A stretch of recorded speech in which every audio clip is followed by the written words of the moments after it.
Time to check in with CoinDesk Global Policy and Regulation Managing Editor Nick Day, who is also the editor of CoinDesk's The State of Crypto newsletter.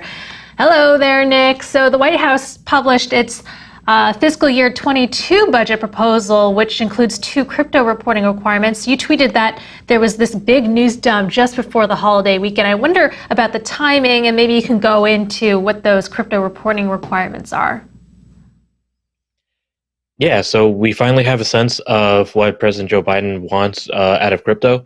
There were 2 Treasury Department provisions. One basically wants to ensure that no one's trying to evade taxes by stashing their cryptos offshore, and the provision basically creates a kind of reporting requirement for brokers that are holding cryptos in foreign entities that the U.S. has, agreements with in terms of supervision.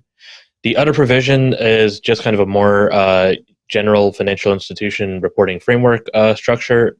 I don't have a lot of details on that. The Treasury Department did publish a kind of, they call it a green book, but basically a PDF saying like, here's what all this stuff means.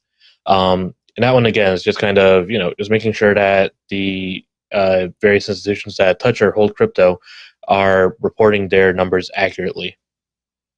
Nick, when we looked at the budget over the weekend or last week, there was that one line item. Are they expecting some sort of revenue to come from all this? I mean, it seemed to all be zeroed out.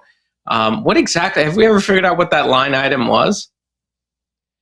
Yeah, so it was a little odd because the line item that we're talking about, it's the amount of budget increase or decrease from previous years. So this is a new item, and there were no numbers attached to it. But if I'm reading it correctly, my understanding is that the idea is they're going to make sure that no one's trying to evade taxes. It's unclear how much they're putting towards this. Maybe they're folding it into existing authorities, and so it doesn't need an independent increase of its own. But the target in the end is just making sure that regulated entities that fall under the Treasury Department's purview are being truthful about how much crypto they're holding and how much crypto they're holding, in particular offshore. Hey, Nick. So with this BitConnect case, is there anything really significant here, or is this just kind of like to be expected? Like this is a very famous, scheme, and is there anything here that's notable?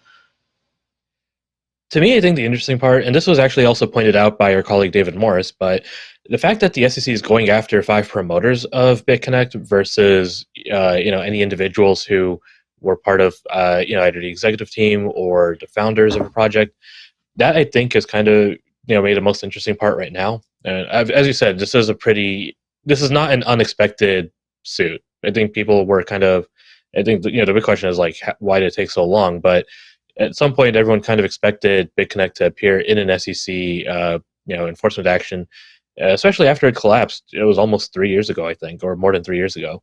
But I think if I'm looking at this and trying to read the tea leaves, my question is, is this the SEC saying to promoters generally, not just celebrities, but general promoters of, crypto projects, be careful lest this be a scam?